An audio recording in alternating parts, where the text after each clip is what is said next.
This video is on Windows placement issues and solutions. This is a sequel video to the Windows sizing issues and solutions video where we covered the general considerations for Windows and the different sizing options and that script. This is about placement. So we have several options that you can choose from. And we have this green rectangle representing your desktop.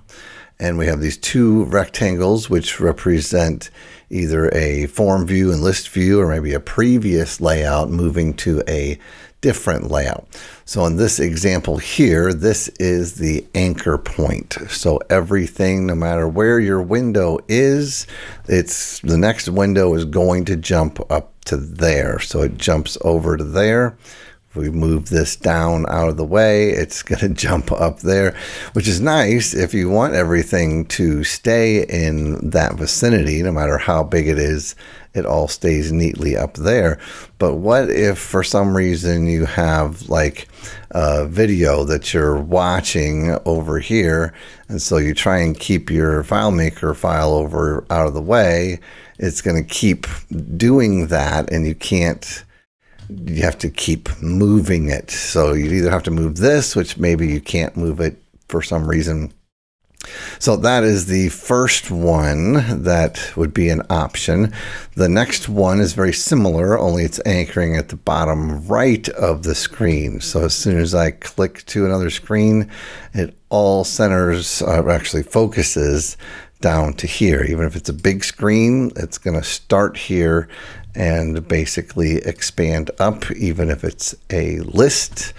So all of that may be good unless you don't want it there, because regardless of where your window is, in this case, it's going to jump down over to there. The next one is actually relative to the previous window. So no matter where this window is, we're going to have an anchor point, and I'll just use that one for now. All other windows are going to be based on this anchor point. So when I click this part doesn't move. Everything else stays the same, regardless if it's big.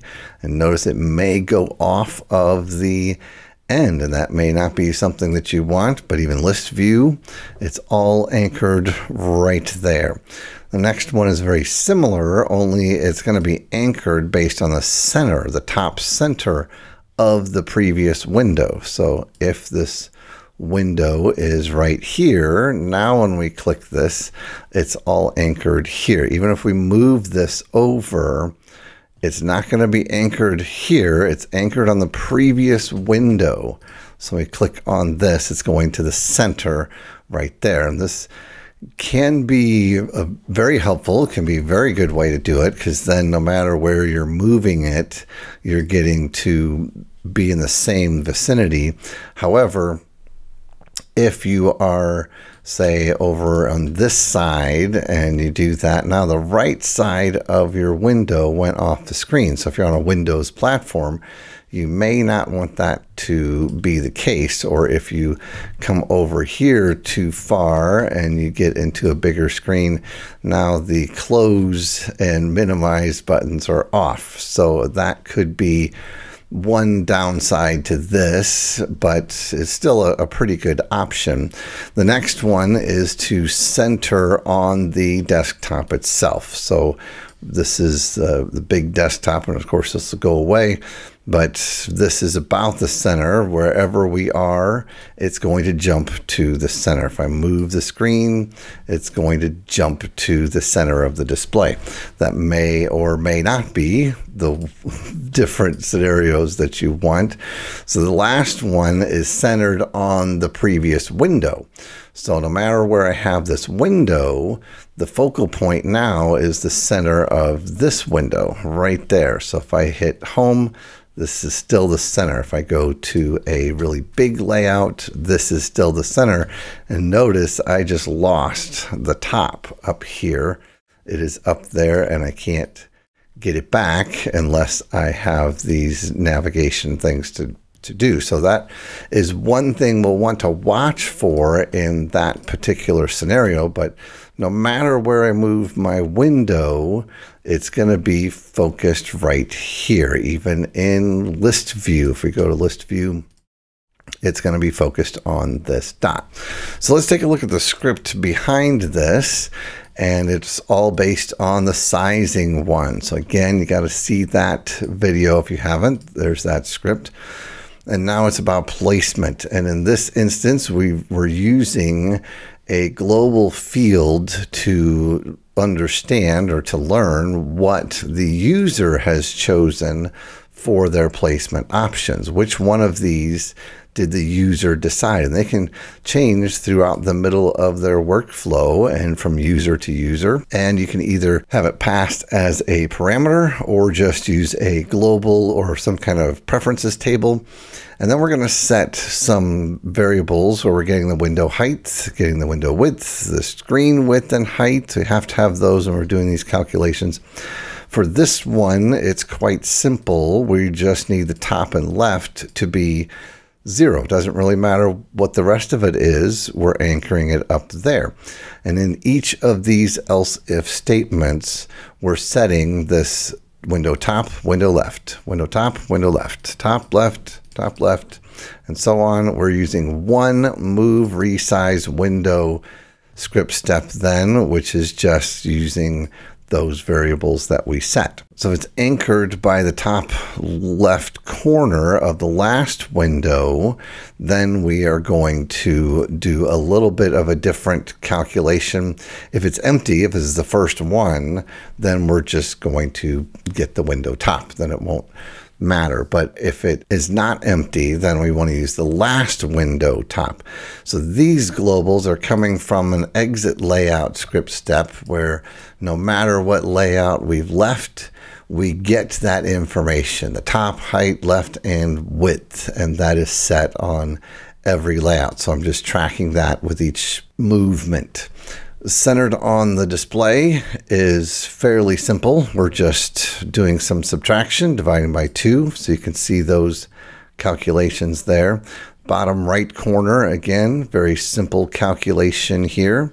The previous top location is also very simple just because it is just using the exact same top. So if we have that one, it's really easy to do.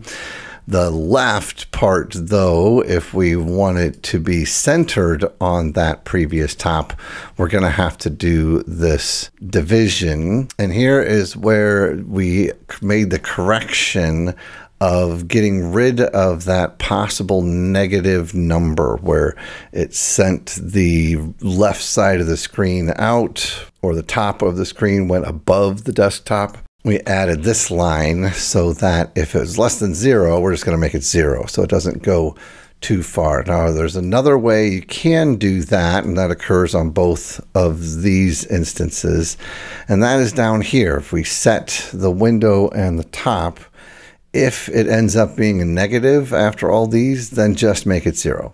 And the same thing goes for the top and the left. So that way we never lose that. And you could also do that for the right if you wanted to, or the bottom, depending on your situation. And you could also set it all in one variable. This is setting the window top. And you could say, if it's top left, then make it 0. If it's centered on display. So just copy these formulas here and put them all in one variable. I just didn't like this as much because it was a little messier to see at any given instance what I was planning on doing with it.